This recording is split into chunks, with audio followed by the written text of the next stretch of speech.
that the president has just sent out a stunning tweet, a slam of the Justice Department and the man who leads it for doing his job and charging people suspected of a crime. The people, two Republican congressmen. So let me just first read you these two tweets from Trump. Quote, two long-running Obama-era investigations of two very popular Republican congressmen were brought to a well-publicized charge just ahead of the midterms by the Jeff Sessions Justice Department. Two easy wins now in doubt because there was not enough time. Good job, Jeff. ... The Democrats, none of whom voted for Jeff Sessions, must love him now. The president is referring to New York Congressman Chris Collins and California Congressman Duncan Hunter. So let's have a conversation about this, shall we? I have with me CNN's senior White House correspondent Jeff Zeleny and CNN senior political analyst Mark Preston. And let's back up two steps first, Jeff, to you on the context of the charges these two Republican congressmen face. Remind us. Well, Brooke, Chris Collins, the New York Republican, who was an early and loyal supporter of this president, was charged a month or so ago on a variety of insider trading charges about a pharmaceutical company in Australia, if I recall. And this insider trading, very serious. He is and was indicted on those charges. The Justice Department, of course, oversaw that indictment, but there is no reason to believe that politics played any role in that. And Duncan Hunter was more recently charged, he and his wife, for a variety of things, wire fraud, other matters, campaign finance violation. The allegation is that they misused, in fact, stole nearly $250,000 in campaign funds, and saying it was being used for a variety of things where, in fact, they were going on vacation and using it for personal matters. So these two very serious charges, not uncommon for the Justice Department to file charges against sitting members of Congress. We've seen it from both parties over the years.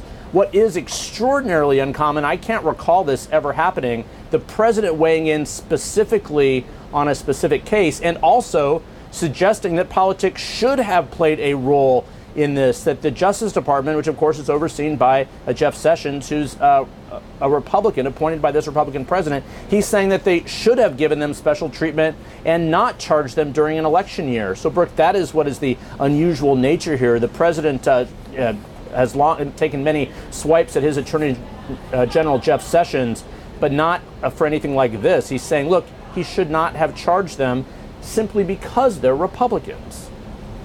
Mark, how do you explain that? This is extraordinary. I think it's really unfair that you're asking me to try to explain Donald Trump. I mean, this is he's implying that the Jeff Sessions Department of Justice, should hold off on prosecuting to save these seats. It's absolutely, I mean, gosh, I've said this before. I'll say it again. I'm sure I'll say it again in a few hours, if not a few days. It's absolutely insane, the behavior we're seeing come out of President Trump. If you look at that tweet, okay, the successive tweets that he sent out, he's using that tweet, as Jeff points out, for political purposes. He's putting it out and he's making a political argument not to press charges against two individuals who are facing very serious charges. And by the way, any of you who are driving in your cars listening on Sirius or watching this at home, if you were charged with these crimes, they wouldn't wait until after November to charge you with those crimes. So that's one. The second thing is that he's using these two congressmen as a bludgeon. He's using these tweets to beat down Jeff Sessions. He's not saying that these folks aren't guilty or they're innocent or offering support to them. All he's saying is that they are very popular and there's not enough time to try to save these seats. That's astounding. You know what this kind of reminds me of? We were, Jeff, to you, remember my days, weeks are running together, but, during Paul Manafort's, first his trial in D.C., and I remember I can still see the president, walking out of the White House and making comments while, this jury is about to decide, this former campaign official's fate. And the president interjects into this federal trial and essentially is like, he's a good guy and it's really sad what they've done to him. That was Paul Manafort. This, in a similar way, he is injecting himself as the president of the United States, talking politics with regard to these two men.